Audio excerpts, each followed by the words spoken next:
Hello and welcome to Once Upon a DCOM, the podcast that takes you on a nostalgic journey through your favorite Disney Channel original movies. My name is Natalie, and this is my co-host, Gabby. Hello. You are listening to one of our mini-sodes. We have wrapped season 1, so you can listen to all of those delightful episodes now, where we discuss some of our favorite and our least favorite Disney Channel original movies.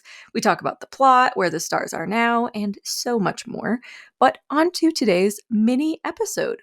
We're at the Oscars, y'all. Did you get the memo? Who are you wearing? I'm in my ball gown from Dior. Yes, love it. All right. Gabby, can you explain how we're conquering this episode? Yes, so just like you have at the Oscars, we have some categories that we have nominated movies from the episodes that we've already watched into.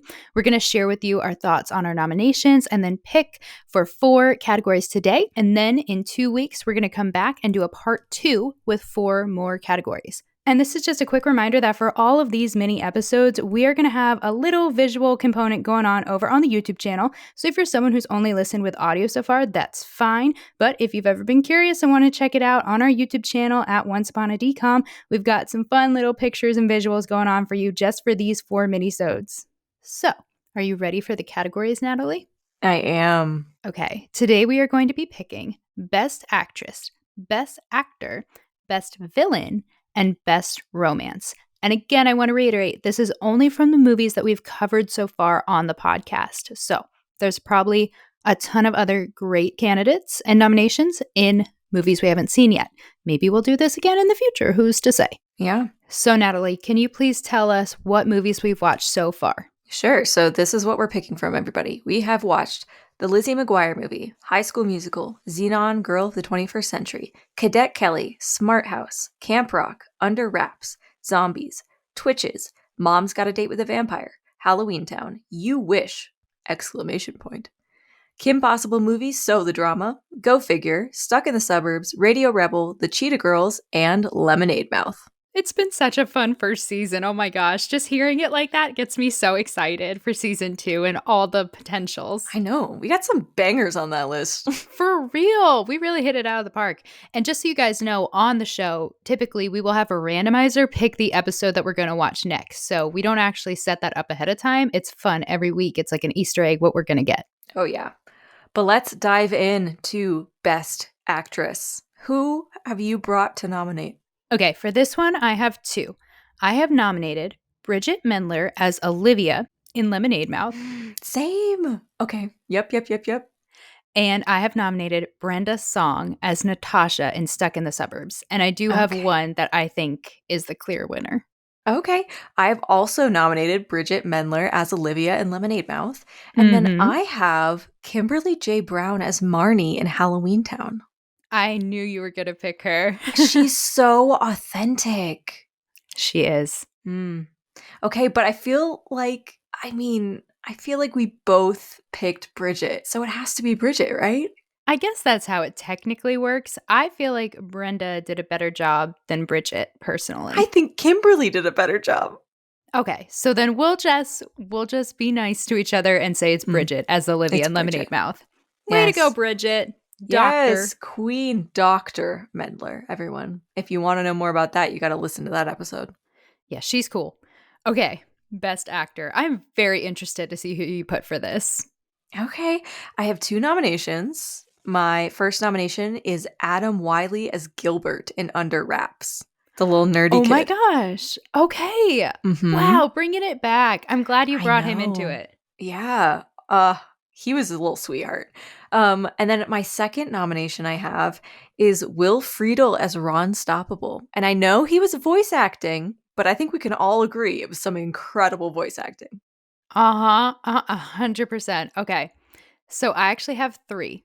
Okay. And I just want to say that I think we both made an error. We should have nominated, I don't remember her name, but the little actress in Under Wraps for Best Actress. Oh, the little girl?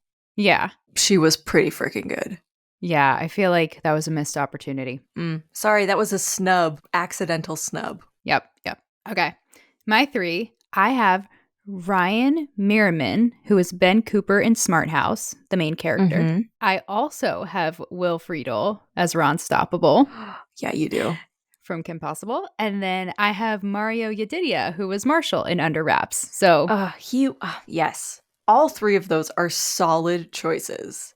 Yes. Yes. And if you listen into our last minisode, we talked about this a bit. Under Wraps, while not a movie either of us feels like we need to see again, is a really well done movie. It is. It's great. And it comes down to like those child actors are fantastic. Yeah. So we each have a child actor from Under Wraps. We both have Will Friedle. And then I added Ryan from Smart House because that scene where he's crying over his mom, I just heartbreaker. Yeah. Do we need to go with Will because he's on both our lists? I think so because he has the emotion, the comedy, and he's doing it without showing his face. I agree. Will, here's your Oscar that you have deserved for many years, let's be honest. Congratulations, Will. Okay, best villain. I only have one. There is a clear and definite winner in this for me. Wait, because I have 3. So let me go first and we will see if yours is on my list. Okay. First, I have not a true villain, but an antagonistic force. So at the very least, she needs to be an honorable mention. Miss Ungermeyer in the Lizzie McGuire movie. Yes, I was thinking she might be on your list. I have no words. She's so good. If there was just a category for like funniest, most memorable, but also awful, greatest character, nostalgic, everything, she'd win. Yeah, hands down. Hands down. She falls into so many categories we don't have. That's true. Nomination 2 is a combo. Draken and Shigo from the Kim Possible movie. Okay, sure. Yeah. Because I feel like they are just such a good duo together. The comedy, the drama, it's solid.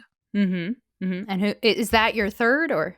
That's my second. Yes. My last nomination, which I think might be your one, is Sharpay from High School Musical.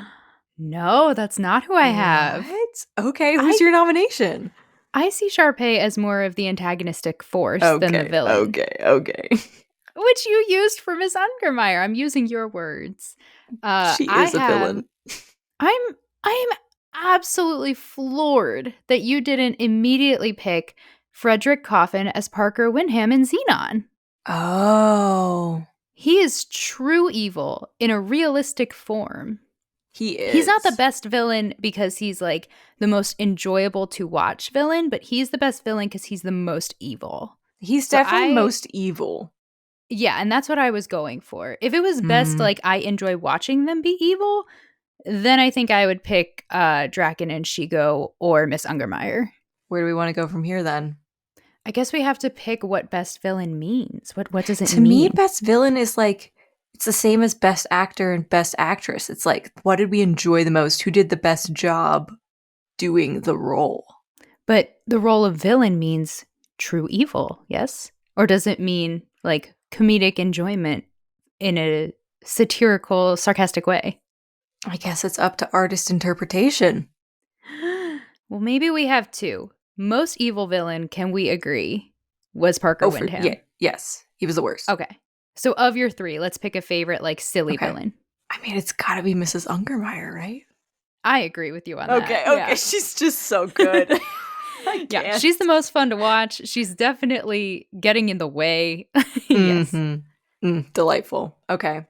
Look at that. A shared prize. All right. The final one. The white whale. The most lovey-dovey. Best romance. I know you feel strongly about this category. So would you like to go first? Okay, I put 2, but I have a clear favorite. Okay. I have 3 with a clear favorite. Okay. I have nominated Kim and Ron from Kim Possible movie. And I have nominated Tara and Gavin from Radio Rebel. Are you... What? Natalie? Gordo and Lizzie? But it was not a true romance. That was the problem. It's the one we wanted more of. But we didn't get enough. It's the most palpable. We didn't get enough. I put Gordo and Lizzie as my clear favorites because even though it's not fully satisfying, their story, their friendship like unbelievable, and you just want it so badly. You do, but So I put them. it's not a romance if there's not a satisfying ending. Ugh, and everything they're up against. Okay, whatever. And then I also have Tara, Gavin, Kim, and Ron. Yeah. And Kim and Ron is the clear winner, right? Obviously. Tara and Gavin from Radio Rebel, it's mainly just Gavin. That actor was so good at making you love him. Oh, 100%. He's fantastic. But it's Kim and Ron, right? At the end of the day, it's Kim and Ron. Yeah. That movie is untouchable. Like, that was a great category from last week. It's so perfect. Okay, so Will Friedle showing up a lot on here. Good for him. He's like the Wicked of these Oscars. Okay, guys, with that, we are wrapping up our part 1 of the Once Upon a DCOM Oscars. Join us next week. We're going to take a little break from the Oscars to talk about our favorite Disney Channel TV shows as kids, because we don't really get into the TV shows that much, and we got to show them some love. So I'm excited for that. Yeah. And then our final mini-sode in 2 weeks is going to be part 2 of the Oscars, where we will be talking about best costume design, our most nostalgic movies, our most cringy movies, and our favorite song. So we will see you next week on Once Upon a DCOM. Yep. Love y'all. Thank you all so much for listening to this episode of Once Upon a DCOM. Like what you just heard? Leave us a rating and review. We'd love to hear your thoughts. Also follow us on Instagram and TikTok at onceuponadcom.podcast and share this podcast with your Disney-loving friends. A big thanks to Gabby for editing this whole podcast together. Thanks, friend. And don't forget to subscribe because there's always a new episode on the way.